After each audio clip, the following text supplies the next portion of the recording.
Hello and welcome to That's the Point. We endeavor to illuminate and discuss some of the ideas and concepts surrounding construction positioning technology. My name is Corey Meyer, joined here by my frequent collaborator and colleague, Jeremy Horn. What's up, man? Hey, how's it going? Ready to jump into it today. So today we're going to talk about a cool feature in FieldLink, and this has real application in the real world, and that's the idea of creating layout points directly from your ScanCloud data. Now, obviously this is a topic for those of us that are already using both layout and scanning, but maybe you're just thinking about adding one of these two things to your arsenal, but this is an immensely helpful way to take scan data, which typically you don't use in layout, and share a point or points to help identify issues or dig into job site project maybe concerns you might have. Now, Jeremy, let's just jump right in where you have FieldLink running on your tablet right here. Let's take a closer look at this simple process and how to create those points to use back on the layout side. Yeah, absolutely. So yeah, if you look at the screen here, we have a simple scan just of our training room here. So I'm in this station view, so we can go around and kind of see the environment here of what we have. Now, as we know with scanning, what we end up with when we do a scan is a bunch of data points that we call the point cloud. Each one of those points has data behind it that we can use, positional for whatever data. we're doing. Yep. Absolutely.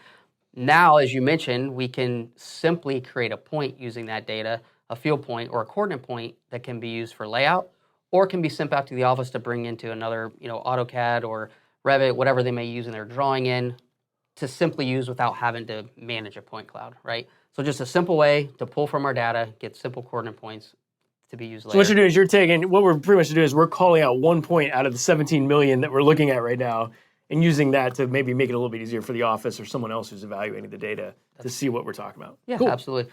So in this case, you can see, we're looking at the room here. If I were to zoom in, we've got a light switch here and some outlets. So if I just wanted to reference that light switch, I'm simply going to go to the lowercase I in the bottom. I call the info button because typically we use that to get info from our file. So if I tap that, it's going to have me select an entity. In this case, I'm going to select the area in the scan.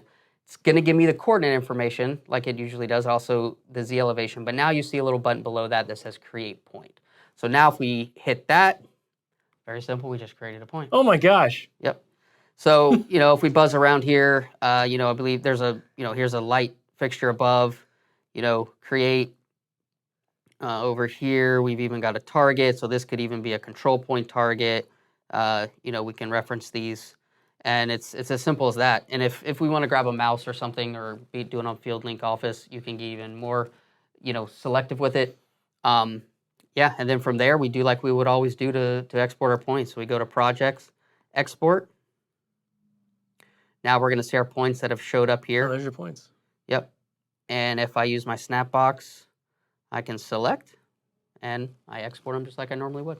So you got 3 points, you export them, and it goes and it's also stored there just like any other points layout file. Mm-hmm. So right there in the TFLX project. Yep. Oh man, I mean that's a very cool workflow. Yep. All right, and of course, if you have any questions, don't hesitate to reach out to your local building point representative. If you haven't done so already, smash that subscribe button to stay up to date with the latest tips, tricks, and pointers. Thanks for watching, and we'll see you next time on That's the Point.